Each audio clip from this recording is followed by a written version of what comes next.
It has always been a fascination for me to try and create custom minifigures of different franchise characters with purely original Lego pieces.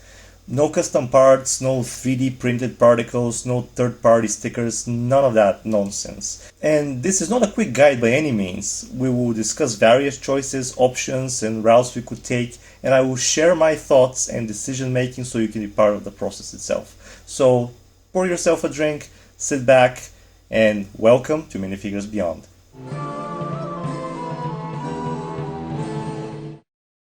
Welcome to Minifigures Beyond, the series where we make Lego minifigs the right way. I have something a bit uncanny for you today, honestly, and this is likely not a character you would expect to see made into a minifigure, at least not so early in the series' lifespan. However, as I have mentioned in the past, sometimes ideas do come by as an accident or, as the case is here, due to mere circumstance. So today, for good or bad, we're still in samuraijack's episode 18, Jack versus the Ultra Robots, and I'm about to show you how to make your own Extor. No, not that one. Not that one either. There we go. Who is Extor, some of you might be asking right about now. In short, he is the creator of the Ultra Robots, who in the end helps Jack defeat them. A character who only appears in a single episode.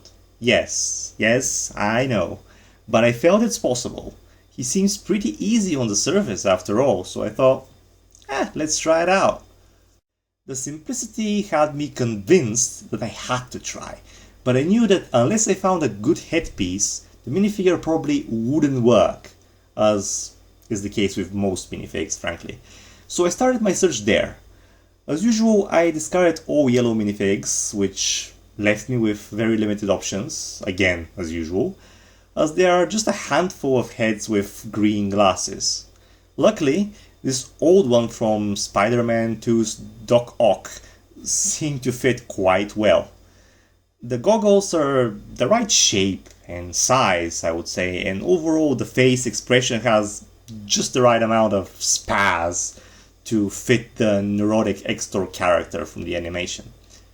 Obviously, in an ideal world, the skin color should be a bit more, on the gray side, but hey, alternatively, you can use the one from Green Goblin as well, but me personally, I don't like the smirk, plus it has that alternative face on the back and there is no way to cover it as the character is bald, so not good enough for my standards, but if you like it, use it.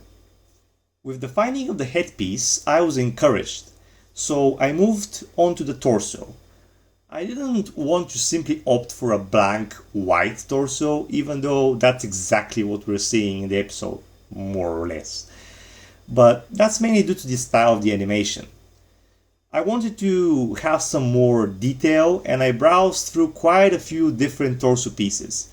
As in the database, there are numerous white shirts for various, you name it, cooks, chefs, dentists, doctors, and so on and so on. Frankly, I found more than one suitable option, and I wouldn't blame you if you chose a different one or even surprised me and found something that is better suited than the one that I chose. But in the end, the guy is a scientist, and this torso screams scientist to me. It also has printing on the back, which is great, in addition to the front buckling and the belt, which seems quite accurate to me. The arms and hands though, those had to go, they are not accurate. I was glad to find out that the correct arms do exist. However, they are present in only 2 minifigures. So if you have the one that is not the Mouse Overlord, then you also have the correct black hands that go with those arms. But if not, then you have to find them somewhere else, which shouldn't be hard. Black hands are all over the place. With the legs, I had a choice. I could have gone with a white slope, an indication that the guy is indeed wearing a long white coat that covers his ankles, or just go with a white minifig legs that are plain. Honestly, I would surrender that the slope option probably looks better and is more accurate. However, I tend to dislike using the same piece twice on characters from the same universe unless really necessary. Weird, I know. What I can conclude is I suggest you use the same slope from the Madame Pomfrey minifig, the one that I gave Jack. You can go check that video if you want to make your own Jack. Or you can use these white legs with black boots to give the minifigure a little bit more character. At least that's how I interpret it. So it really fits with the arms and hands in my opinion because, you know, black, white, plus it is what I imagine the guy's pants look like underneath the coat.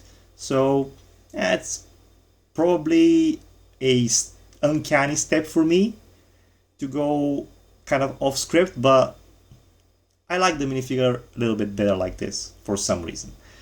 So here is Extor, creator of the Ultra Robots. Pretty simple, small character, tiny role, but I am glad I made him. And if you want to build your own scenes from that episode, which we've been stuck on for now, third video in a row, you can also include him alongside your Jack and Ultra Robots.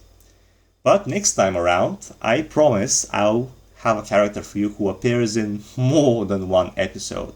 I actually have completed a couple of them already, but you'll have to wait and see to find out who they are. More such videos to come in the near future, so please subscribe to stay in touch and hit that like button or consider even becoming a channel member, as there are some great perks there currently available. You can also tell me who you would like to see made into a minifigure in this series in the comments below. Thank you for watching, and I will see you again in the next video. Stay healthy and happy building. Bye for now.